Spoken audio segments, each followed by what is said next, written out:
Watch out! This video is a warning. It's a warning about how anxiety expands and will overtake you unless you do something about it. So stay tuned for this to really learn why that is and what to do about it. It's actually quite simple, and I can't wait to share in this video exactly what to do about it so you don't get overtaken by it. And if you're benefiting from these videos, or as you're watching, if you benefit, click down below to give it a like and also subscribe so you can watch these videos as they come out. So, what do I mean by anxiety expands? Let me give you a quick example. I was just talking to someone the other day, and he said, I used to be really nervous before high-stakes stuff.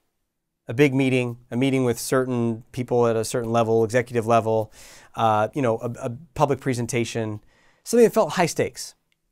And so he avoided those things because he felt like he couldn't do them well. He thought he'd make a fool of himself. He was worried about it. So he said, he found ways to dodge those things. But as time went on, he found that he was anxious in smaller meetings. He started to get anxious around, daily meetings. He started to get anxious even outside of work. He would be anxious. He'd be going to hang out with some friends and, with his wife and it's a couple friends, dinner party, some people there he knew, some people didn't know. And he's like, I was nervous before going in there. And it wasn't always like that. I was just nodding my head as I listened to him. I said, I get it. I get it. Anxiety expands. And he's like, what do you mean? I said, anxiety expands. It's like it will encroach on territory. It just expands. Like ant colonies will expand into their territory and set up another little colony, another colony. And then if there's another ant colony, queen, like what will happen is they'll start to encroach, and then they meet each other, and then boom, there's an ant war. And you can watch them on YouTube, and they're quite fascinating. But don't stop this video to go watch an ant war. Just pause. Hold on a second. Before you leave and go watch an ant war, realize that your anxiety is like an invading ant army that's encroaching. And if you don't combat it, it will overtake you. Is this true in your experience? Have you seen this? Have you seen that encroach? Because here's the thing.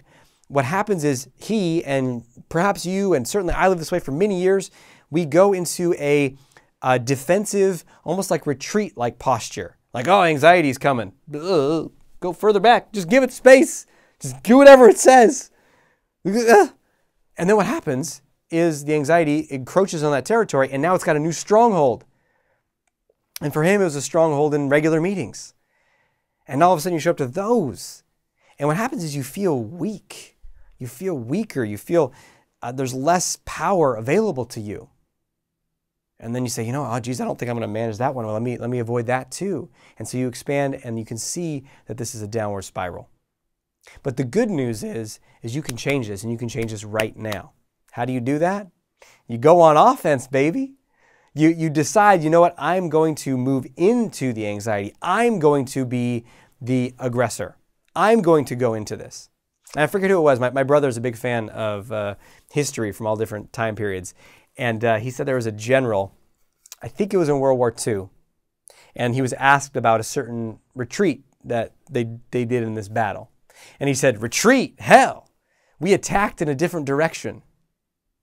So retreat, hell, attack in a different direction. Find a way to say, you know what, I'm going to move into this. And literally, it's an offensive mindset. How does that work? Well, give you another quick example. Just the other day, I was at the beach with my family. And we were camping, and so you had to walk from the campsite down to the beach. And I left my shoes. I didn't have my sandals. I forgot them. So I had my running shoes, and I was like, I don't want to wear my running shoes and go down to the beach and take them off and have to worry about my shoes. I'll just walk barefoot from the campsite to the beach. And I don't walk barefoot that often.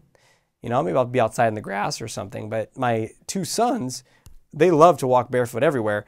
And so we're walking along, and there's like gravel and these different terrains, and I'm like, ugh, ow, ah, ah. And my little kids are just walking along like it's nothing. And I'm like, dang, these guys are tough. And so I had been on a defensive posture with my feet. They're very soft. They're weak. The skin is weak. And so we do that for a couple of days. And by the second day, I'm just like bitching. I'm like, my feet hurt. Yeah. But then when I got home, I said, I've made some great progress over these last couple of days. My feet are already a little bit stronger. What if I go on offense. And so to put our trash from our house out to the trash cans, they're in the corner of our yard, and there's a bunch of bark chips between our front door and the trash cans. And normally, every time I go out there to put our trash or recycling or compost or whatever, I put on sandals to walk across those pokey bark chips. But my sons walk in the bark chips no problem all the time. I said, let me adopt their training strategies. And so sure enough, just the last couple of days, I walk out to the trash cans. I'll walk along the bark chips barefoot. But my mentality is bring it on. So when it hurts, instead of it being bad, it's actually like, oh, this is making me stronger. So what would it look like to bring an offensive posture to the things that scare you, to the things that make you uncomfortable, to those work meetings with those executives, whatever it is? How can you go into an offensive posture and start to seek that stuff out? Not once in a while, not when it's forced upon you, but actively, regularly, consistently. And each time it's like, whoa, that was a hard one. Whew, here we go. Because I'm going to do it again tomorrow. And it's the same thing with physically working out. It's the same thing with anything. It's a form of fitness. This is a confidence fitness, a social fitness, an assertiveness fitness.